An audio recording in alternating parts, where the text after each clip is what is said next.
I must also apologize, and I apologize with a deeply convinced heart that I am not going to be addressing you in what I consider to be the most beautiful language on the planet, Brazilian Portuguese.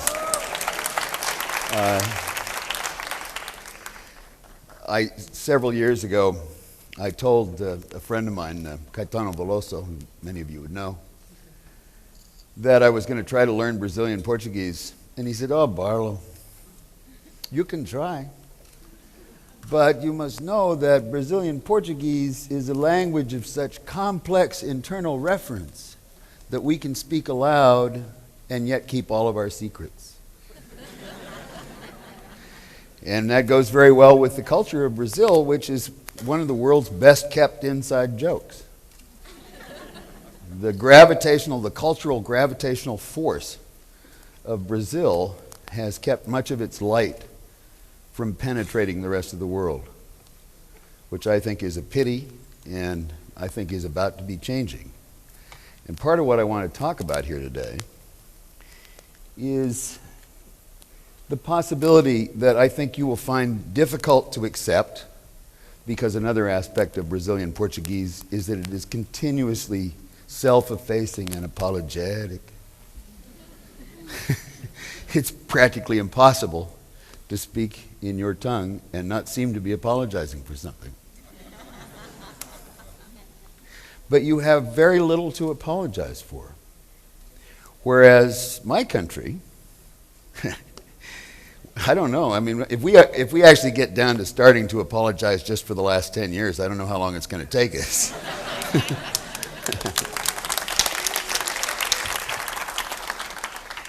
I mean, at the beginning of the 21st century, each of our countries made a choice.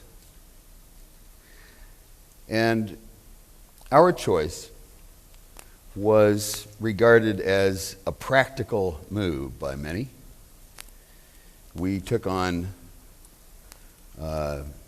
very financially motivated, power motivated, authoritarian,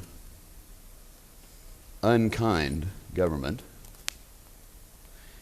And the miraculous thing that happened is that, in spite of the fact that you did precisely the opposite at that point, our economy is now in a complete shambles. America is in very serious economic shape, and I'm not sure how easily it's going to get out of it. America, which has been the hope of the world for the last century, is now needing hope from elsewhere. And that's part of why I think Brazil becomes so important, because Brazil can provide that hope and is already providing that hope to the extent that you reach out and let people know what's going on here. I mean, just the conference so far today that I've experienced has been so inspiring.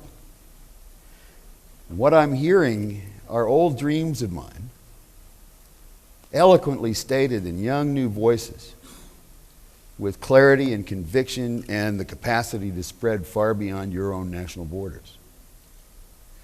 And in this, you will be part of something that is a fundamental process taking place in humanity at the moment. I predicted back in about 1988 or 89 that the internet was going to change the way in which information was distributed so profoundly that it was going to alter the very nature of authority and how authority was derived.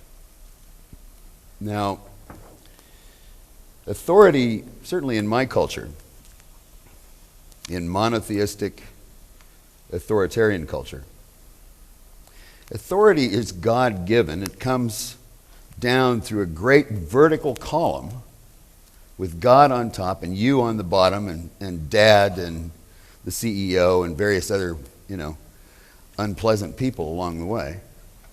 And they can define what you can know. And they can define what you can think. They run the educational system in such a way as to make you an interchangeable machine part for an industrial model. They prime you to be part of a military that is all about compliance and control. And they impose a hard religion on you. The internet makes it possible for other views to be heard. And in fact, authority in cyberspace cannot be imposed by anything but the truth itself. The sound of the truth on the internet is all the authority that it needs. Now, the internet is obviously a wild babble of all manner of opinions and misinformation and false facts and all the nastier aspects of human behavior. But truth outs. If you look at Wikipedia, which I consider to be a kind of miracle, as it proceeds, I find that the accuracy of Wikipedia entries, in spite of the fact that they are completely democratically distributed, and there is no establishment of authoritarian provenance, are remarkably accurate for anything that I know anything about. Extraordinarily so. Human beings have proven themselves worthy and capable of rendering a greater gift than I would have thought possible. And because there is this change in authority, we are moving as a world, as a planet, from a condition of authority from top down to authority that is distributed over a network of relationships. That's exactly the way things work in Brazil. And that's why I think that Brazil has great potential to become the America of the 21st century, because your culture is naturally inclined to thrive and prosper on the internet. You are already the most networked society I know, even without the electronics. There are a few obstacles to this, though, that we must be mindful of. And the chief among these is that there is a belief, primarily in my country, that it is all right to own ideas. And moreover, that it's all right for us to own them. And that it's all right for us to, for example, own most of your music, which we do, and make it unavailable to you. We are now trying to pass a new treaty in secret, ACTA, which would clamp down even further on the free spread of thought.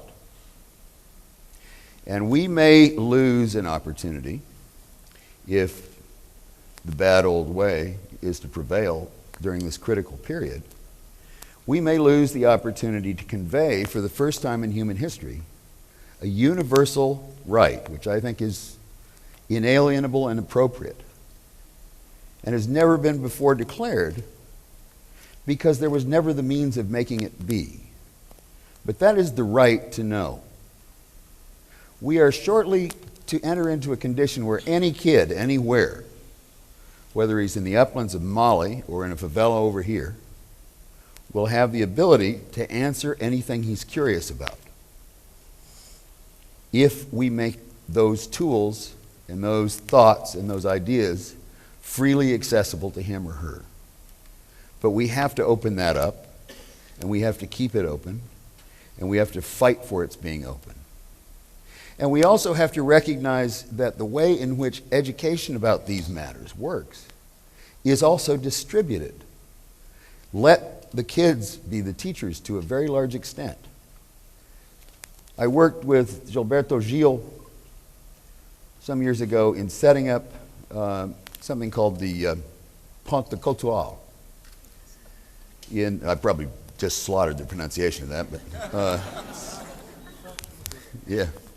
Anyway, we started over here in Rocinha with one place where we brought in a bunch of computers. They weren't really fancy new computers, but they were perfectly capable of doing music, and that was what they were designed to do. And we brought in some kids that could teach other kids how to use Linux, and we put the kids in charge. And we asked them to self-reproduce and open up other places just like it in other parts of Brazil. And the last time I checked, I think there were over 1,000 of these. And in them, there are kids who are learning how to program. There are kids who are learning how to read and write who suddenly feel like they have a reason to, because there's a practical thing that they can get out of it. And there are kids who are teaching themselves how to put together technology. I saw one of these kids that had actually soldered a motherboard together. I wouldn't have thought that was possible.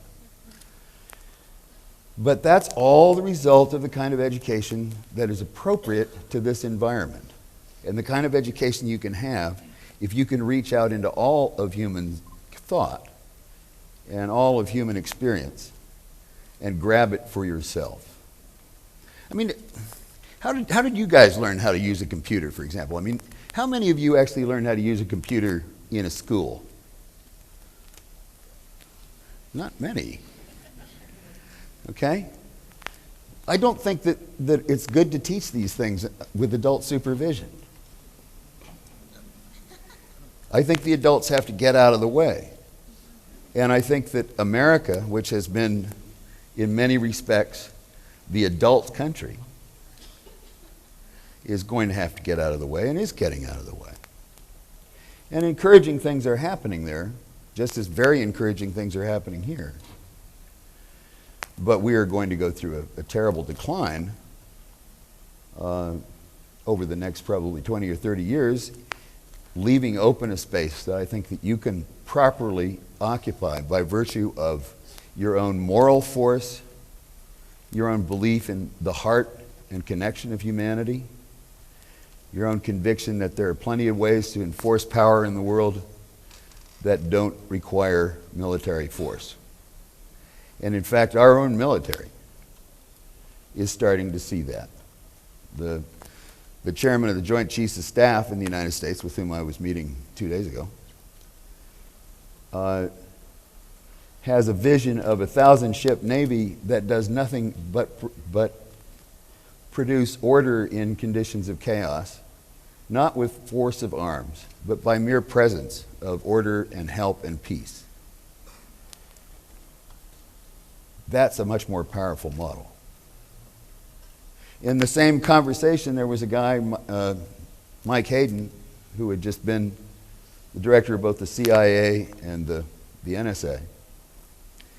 And he said that in terms of trying to understand how to regulate politics and the relations of nations on the internet, that we had to move from mutually assured destruction to mutually assured dependence. This is something that you understand better than we do. And this is something that you can come and teach us.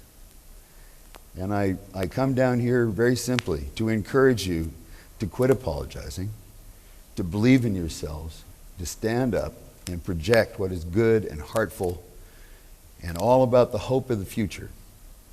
It is Brazil.